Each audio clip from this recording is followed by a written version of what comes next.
Hello everyone, welcome back to Just One More Opinion. My name is Charlie and today we shall take a trip into a much more mystical, mesmerizing multiverse as we visit the 2016 movie Doctor Strange. And it's about to get strange as well, so buckle up for this magical episode.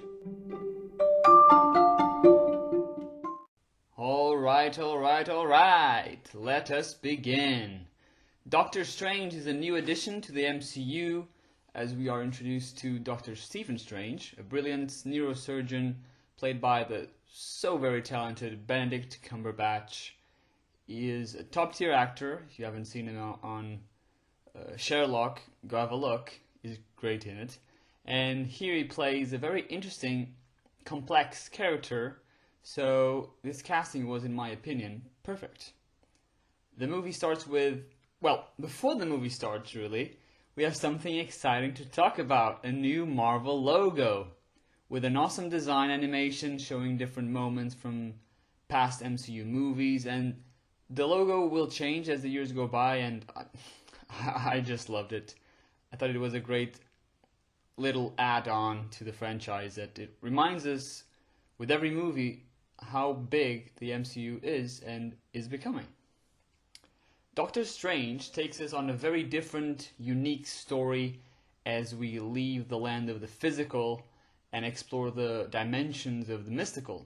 The movie can be quite funny at times, but it also packs some important lessons about character, belief, and life. So I wanted to start off with the lessons and themes it explores and then move on to characters and story in greater detail, but as I usually do, I will probably tap into everything as I go, so yeah. Anyway, the exciting incident of the story, the accident that Strange was on, is in itself a valuable message. I think that making it such, for lack of a better word, trivial event, and yet tragic, of course, was a great way to further educate viewers about the dangers one might face if they use their phone while driving. I'm very much against distractions while driving, with or without passengers, because life is so precious and fragile, vulnerable to an instant accident. So I thought this was a very wise, important reminder of the consequences of these ignorant actions one might be inclined to do. Another lesson the movie teaches us is about character and letting go of ego. Much like the character of Tony Stark, Stephen starts off very arrogant. He is one of the best neurosurgeons around, but his recklessness leaves him useless to work in the area again. And there's this irony that he could have done a better job at reattaching the nerves and fixing his hands, but of course now he was the helpless victim. The accident doesn't make him value life. Instead, he turns bitter towards everyone, especially towards his friend Christine Palmer, played by Rachel McAdams. He is a bit of a jerk to her, rejecting the idea that he can still find purpose outside of his career and alienating her as well. Again, like Stark, Stephen's ego takes over him. It makes his perspective somewhat narrow-minded, and his rage is fueled by the loss of his hands. And this is one of the plot points that lead him to where he needs to be, so I'll get into details later. But what I wanted to get at is that there is so much character growth within Strange as we get into the final moments of the movie. His ego shrinks as he learns to care for someone other than himself and to see things in a different way, forgetting everything he thinks he knows. And that links to belief, which is another important theme of the movie. Strange is a man of science, of course he is. He's a surgeon, a very good one at that. So he dismisses any notion of spirituality being real or beneficial. When he meets the Ancient One, he is appalled by what she tells him, and he's played, and Cumberbatch plays him to be this very dangerously ignorant man. And I think this says a lot about how problems arise in our planet. Many are the result of belief and ignorance clashing, being polar opposites. But I think for me, at least, it's really about acceptance. We should all accept that other people believe in things we don't comprehend, things we don't believe in, and those things maybe are not based on science, which is mostly seen as fact. But I don't think it's right to completely feel the need to insult or lessen another person's sense of spirituality or religion, to call them stupid or ignorant because everyone has a right to an opinion. It's only when that opinion puts someone in danger that I have a problem with. Using your beliefs to hurt, devalue, or even kill someone is despicable. But if your perspective on the world around you brings nothing but peace of mind and positivity to yourself and even others, then who am I to judge or degrade you? Of course, there are some gray areas where someone's opinion goes against an actual fact, scientific fact. In those cases, obviously, there's other factors to assess, but you got I think you get my point. And I think that the movie teaches us a lesson to open our eyes and minds to what is unlikely but not impossible, to something outside our current knowledge. The story of Stephen Strange turned him from a man of science to a man of science and spirit. And then we also have a lesson about life and what to do with it. Strange thought that his only purpose was to be a surgeon, to help save lives, when in truth he really just thought about his fame and his status.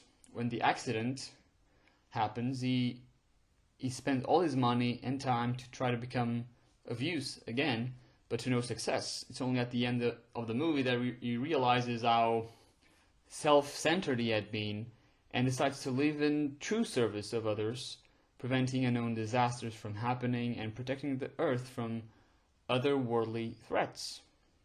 The Ancient One also gives him a slice of wisdom as she passes away at the end. She says that death gives life meaning, and this concept, this idea, goes against our villain's point of view. So let me finish this section on themes and lessons and start talking about characters. First, our villain, Caecilius, played by Mads Mikkelsen. I guess he's viewed as another black sheep in the MCU's Rogues Gallery because maybe is unremarkable like Malekith. And, well, I agree that he's one of the weakest antagonists in the franchise, but I give him more credit than what I have to say about the Dark World villain. And my biggest defense for Caecilius is that his motives are good, but they're terribly underexplored, as is his origin. There's a line about him losing everyone he ever loved, but we are not shown this event, nor do we get a scene alone with him feeling the pain of his loss.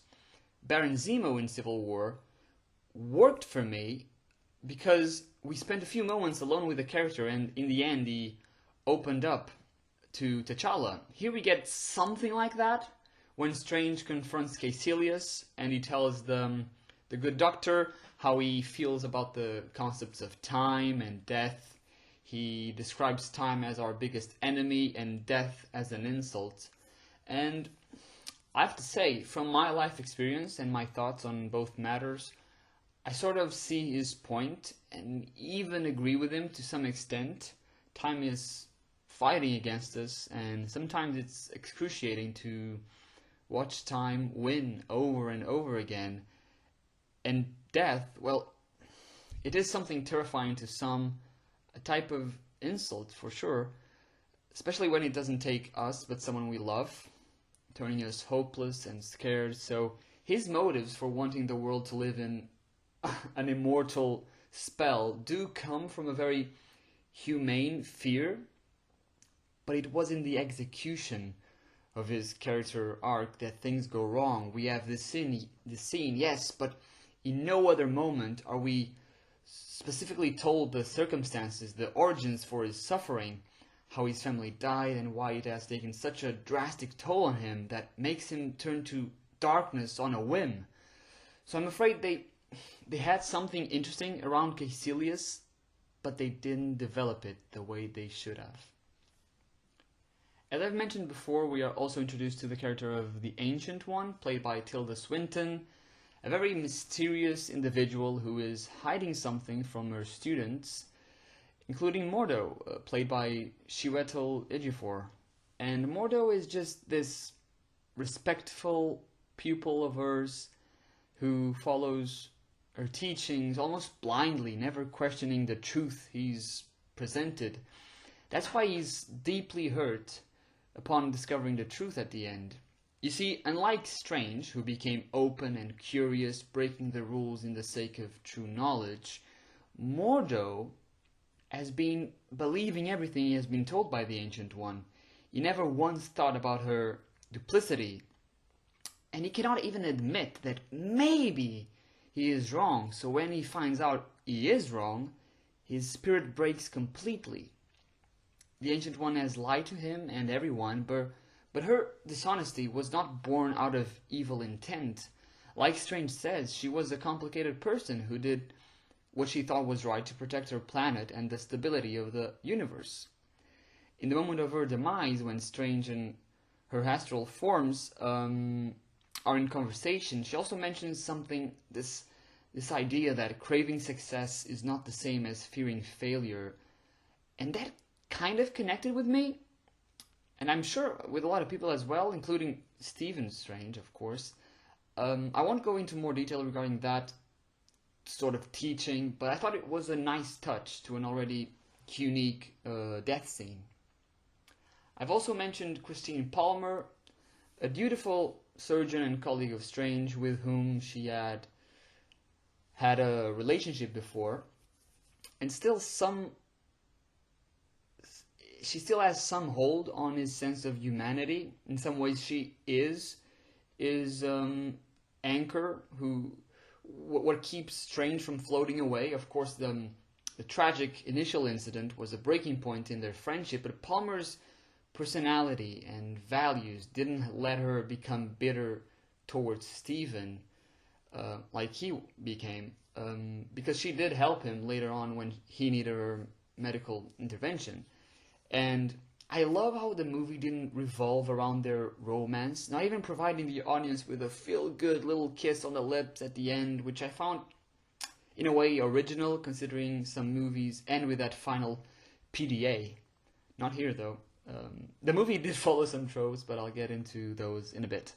We also meet Wong, another sorcerer, who can be quite funny at times, provides some nice parrying to our protagonist's sarcasm and jokes. But apart from that, his role is minimal in the story, functioning only as an ally and protector of the planet. And the final character we have to talk about is the Cloak of Levitation. I'm kidding. Or am I? Well, he is kind of a character as well, having a life of its own and all, also offering some humorous moments. But okay, Dormammu is the next vital character in this film. His introduction was unexpected, yes, but his design was a bit unimpressive to me. I don't know, I'm not really a fan of gigantic one-color villains with a menacing voice and one scene, albeit a great scene. But yeah, I wonder if he's going to return for the sequel or not, but yeah, we'll have to see. Wait and see. And that was characters. We're done with that. Now, I think that most of the story of the movie was mentioned in these last few sections, but I'll try to slip in some things I haven't touched upon. First off, the special effects. Scott Derrickson, the director, did a fantastic job with bringing magic and these crazy sequences, just mind-blowing stuff to the screen. Specifically, the open your eye scene when Strange meets the Ancient One.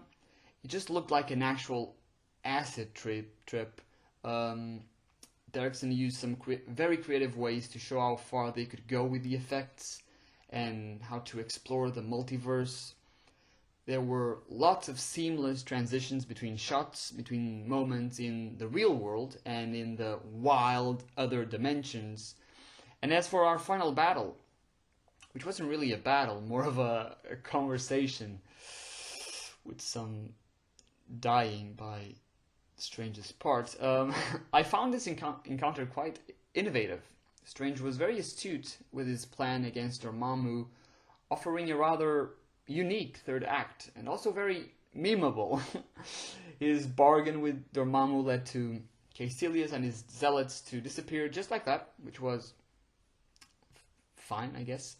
And yeah, the fight scenes with the magic, with the spells, some of it was quite cool, but nothing too impressive, nothing that really stood out. Only with the graphical sequences of dimensions collapsing, and yeah, that was very cool, but the fighting itself amongst the characters was okay.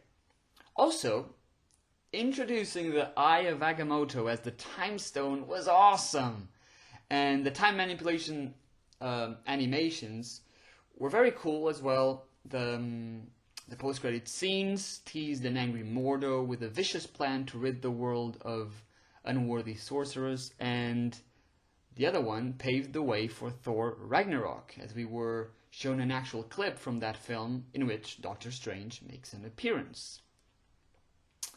Now, besides the villain problem, there were some moments in the movie where I felt that the writing was pretty lazy. For example, when Strange meets Wong in the library, he picks up the exact book from which Caecilius had stolen a page.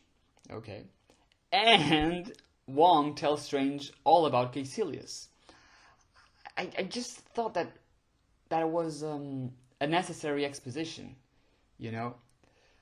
Also, everyone says that Marvel used the Iron Man formula here, with Strange being another Stark, a guy with ego and skill who undergoes a terrible experience that takes him on a path of heroism. I get it. I kind of see it too, but oh well, it is what it is, you know? It is what it is. Overall, I thought the movie was great. We have some comedy sprinkled throughout, with Beyonce and Wi-Fi passwords being surprising punchlines. The VFX, again, magnificently used. We experienced something new in the MCU. And also Cumberbatch as Doctor Strange is just phenomenal. The character eventually grows on you, gets released from his narcissistic cocoon and learns to, well, learn. He learns to learn. The master of one thing, in this case neurosurgery, becomes the apprentice of another. Strange acquires new knowledge after being presented with different possibilities, accepting those, even if at first he was cynical. And here we have another great lesson about how one is always learning and should always strive to learn more, not be constricted to the teachings one already has, but open to more. And with that said, I quite enjoyed Doctor Strange, the character and the movie. I'd give it an 8 as an MCU film and a 7 as a movie in general. It's not perfect, far from it, but it brings something exciting to the table, something mystical, something, well, strange. And we have reached the end of the episode. This was another fun one for me, guys. Tomorrow we catch up with the Guardians of the Galaxy and see how space is doing. Hope you enjoyed this one, and I hope that you are doing well. I'll talk to you tomorrow, and goodbye.